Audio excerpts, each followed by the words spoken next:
দেশের দক্ষিণ পশ্চিমাঞ্চলের ঐতিহ্যবাহী ভারী শিল্প প্রতিষ্ঠান কেরু অ্যান্ড কোম্পানি লাইসেন্সধারী অ্যালকোহল উৎপাদনকারী এ প্রতিষ্ঠান থেকে বছরে প্রায় 150 কোটি টাকা রাজস্ব আয় করে সরকার। তবে গত কয়েক বছরের হিসাব অনুযায়ী কাঁচামাল চুরিসহ নানা অনিয়মের নেতিবাচক প্রভাব পড়ছে রাজস্ব আয়ে।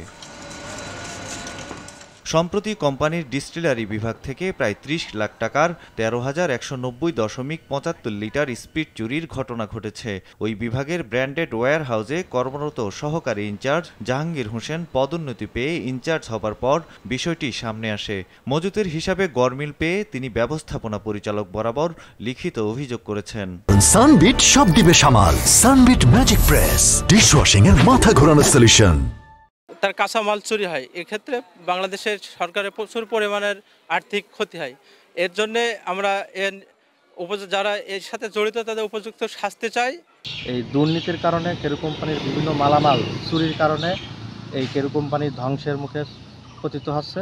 তবে ডিস্টিলারি বিভাগের ব্র্যান্ডেড ওয়্যার হাউসের সাবেক ইনচার্জ AKM মাজিদুর রহমান ওরফে তুফান অভিযোগ অস্বীকার করে জানান তার বিরুদ্ধে ষড়যন্ত্র করা হয়েছে।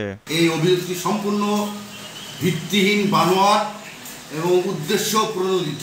এটা এক রকমের ষড়যন্ত্র বলে আমি মনে করছি। রাজনৈতিক প্রতিহিংসা থাকতে পারে এই ষড়যন্ত্রের, হয়তো আমি বলি। এদিকে চুরির ঘটনা জানাজানি হলে কেরুর গোডাউন সিলগালা করে দেয় মাদকদ্রব্য নিয়ন্ত্রণ অধিদপ্তর। ঘটনা তদন্তে গত 25 জুন 4 সদস্যের একটি কমিটি গঠন করে কোম্পানি কর্তৃপক্ষ। তদন্ত প্রতিবেদনে চুরির রহস্য উদ্ঘাটন হবে বলে জানায় তারা। সায়েদ মাহমুদ, RTV।